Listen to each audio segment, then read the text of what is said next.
નમસ્કાર વહાલા વિદ્યાર્થી મિત્રો, આજે આપણે ધોરણ 6 ના હિન્દી વિષયના સેમેસ્ટર નંબર 1 ના પાઠ નંબર 1 દયાલુ શિકારી ચિત્રપાઠના અભ્યાસ અને સ્વાધ્યાયનો અભ્યાસ કરીશું। તો જોઈએ આપણે સર્વપ્રથમ અભ્યાસ। प्रश्न नंबर 1, चित्र का अवलोकन करके प्रश्नों के उत्तर दीजिए। पहलो सवाल, इस चित्रपाठ में किस पशु की बात है? उत्तर, इस चित्रपाठ में एक हिरनी की बात है। बीजो सवाल, आपने किन किन पशुओं को देखा है? उत्तर, मैंने इन पशुओं को देखा है, गाय, बैल, भैंस, बकरी, घोड़ा, हाथी, कुत्ता, बंदर, बिल्ली, ऊंट और गधा। तीजो सवाल, जंगल में कौन कौन से जानवर देखने को मिलते हैं? उत्तर, जंगल में शेर, बाघ, हाथी, हिरन, भालू, लोमड़ी, सियार, खरगोश, बंदर आदि जानवर देखने को मिलते हैं। त्यार पछी जोईए चौथो सवाल, चित्रपाठ के आधार पर शब्दों की सूची बनाइए। उत्तर, शिकारी, दयालु, हिरनी, जंगल, बंदूक, निशाना, गोली, टांग, शावक, आंसू, पशु और अस्पताल।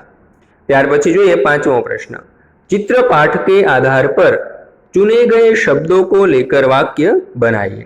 शिकारी, तो तेना परथी वाक्य बनशे, राजा एक अच्छा शिकारी था। बीजू, दयालु सविता दयालु लड़की है। त्रीजू छे हिरनी, तो जंगल में हिरनी दौड़ रही है। चौथू छे जंगल, तो शेर जंगल का राजा है। पांचमू छे बंदूक, तो शिकारी के पास बंदूक थी। अने छठू छे निशाना, तो तुमने सही निशाना लगाया। सातमू छे गोली, तो शिकारी की गोली निशाने पर लगी। आठमू टांग, बंदर की टांगे लंबी होती है। नवमू शावक, शावक अपनी माँ के पास बैठा था। 10मू छे आंसू, तो माँ की आंखों में आंसू थे। 11मू छे पशु, तो गाय दुधारू पशु है। और 12मू छे अस्पताल, तो जवाब आवशे यह शहर का नया अस्पताल है। त्यार पछी जोईए प्रश्न नंबर 2, चित्रों के आधार पर निम्नलिखित जैसे प्रश्न पूछकर दयालु शिकारी कहानी बनाइए। पहलू, पहले चित्र में हिरनी क्या कर रही है? उत्तर, पहले चित्र में हिरनी दौड़ रही है। बीजू, हिरनी जंगल में क्या क्या खाती होगी? उत्तर, हिरनी जंगल में घास और पेड़ पौधे के पत्ते खाती होगी। त्रीजू, हिरनी देखने में कैसी है? उत्तर, हिरनी देखने में मोटी और ताजी है। चौथो सवाल, शिकारी हिरनी का शिकार क्यों करना चाहता था? उत्तर, शिकारी मांस के लिए हिरनी का शिकार करना चाहता था। पांचमू, गोली मारने के बाद शिकारी ने क्या किया? उत्तर, गोली मारने के बाद शिकारी हिरनी के समीप गया। छठू, हिरनी के समीप जाकर शिकारी ने क्या देखा?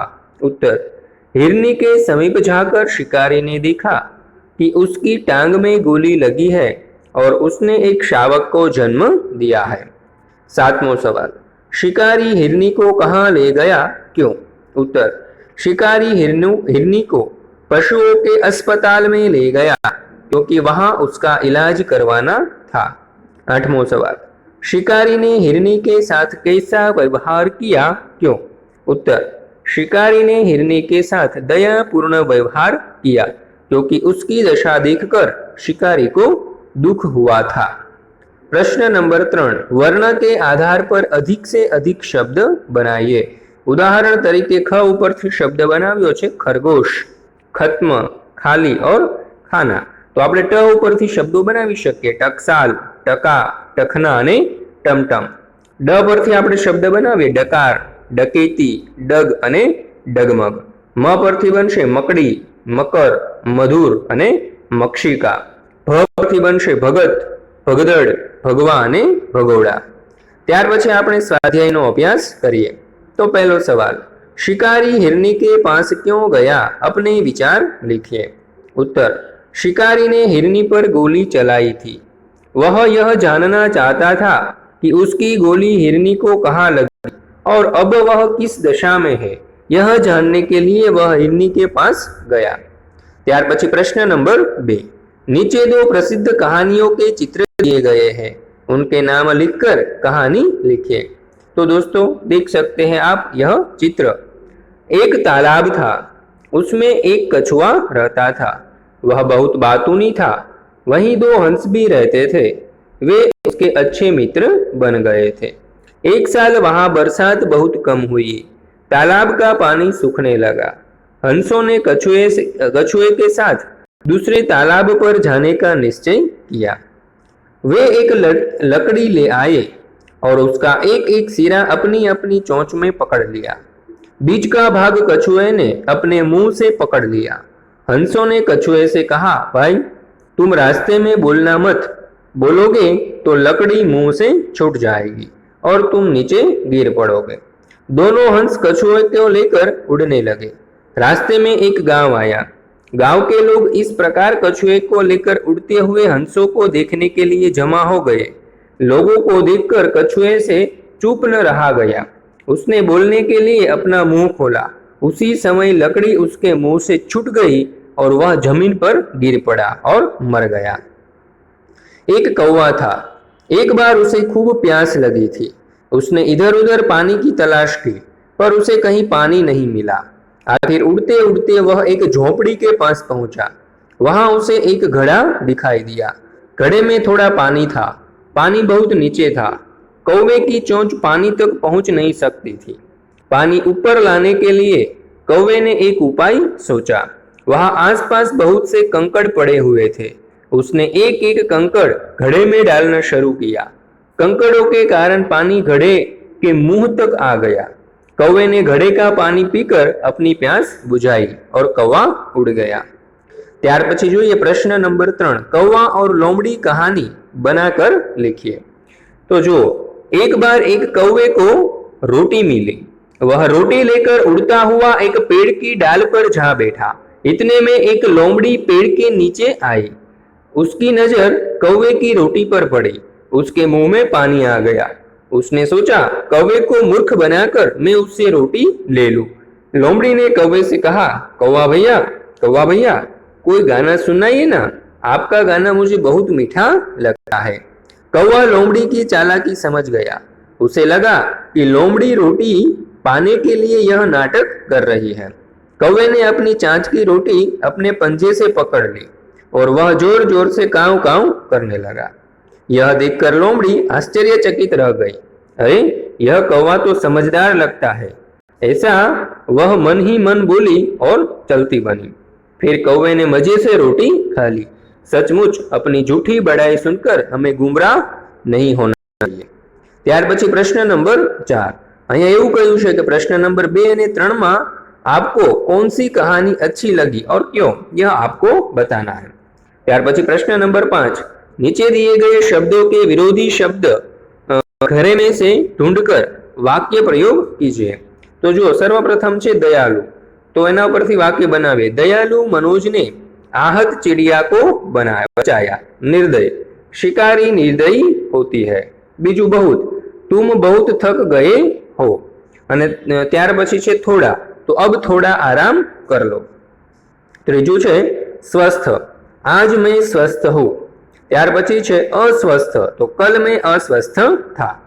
चौथું છે खुश, वह हमेशा खुश रहता है। ત્યાર પછી છે नाखुश, तो मैंने उसे कभी नाखुश नहीं देखा। पांचवुं છે जन्म, रोज कई बच्चों का जन्म होता है। मरण, रोज कई लोगों का मरण होता है। बुराई, मैंने आपके साथ कभी बुराई नहीं की। भलाई, मैंने आपके साथ हमेशा भलाई की है। ત્યાર પછી प्रश्न नंबर 6, नीचे दिए गए वाक्य में से जो संज्ञा है उन्हें रेखांकित कीजिए। जो तो पूजन की परीक्षा 5 बजे तक चलने वाली थी। तो अहींया तमे जोई शको छो पूजन अने परीक्षा। ત્યાર પછી बीजू, सब अंबाजी जा रहे थे। तो अहीं अंबाजी नीचे आपणे अंडरलाइन करीशुं। गुलाब का फूल मुझे पसंद है, तो गुलाब अने फूल। ત્યાર પછી चौथુं, हिमालय की चढ़ाई बहुत कठिन थी, तो हिमालय अने चढ़ाई। पांचमું, आज बिल्ली सारा दूध पी गई। तो अहीं बिल्ली अने दूध नीचे आपणे अंडरलाइन करीशुं। ત્યાર પછી જોઈએ प्रश्न नंबर 7, अंदाज अपना अपना, यदि शिकारी की जगह तुम होते तो क्या करते? चर्चा कीजिए।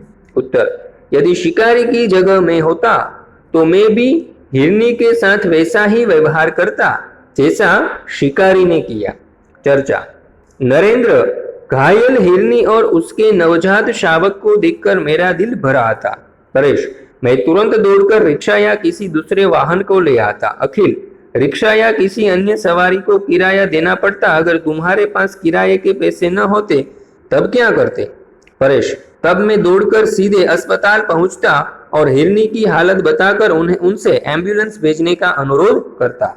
नरेंद्र, हाँ, किसी तरह हिरनी का इलाज तो करवाना ही था। उसके बचने पर ही उसके बच्चे की जीवित रहने की आशा की जा सकती थी। तो बाळ મિત્રો, આ વિડીયોનો ધ્યાનપૂર્વક અભ્યાસ કરવા બદલ આપ સર્વનો ખૂબ ખૂબ આભાર। ફરી મળીશું આપણે બીજા એક નવા પાઠ સાથે।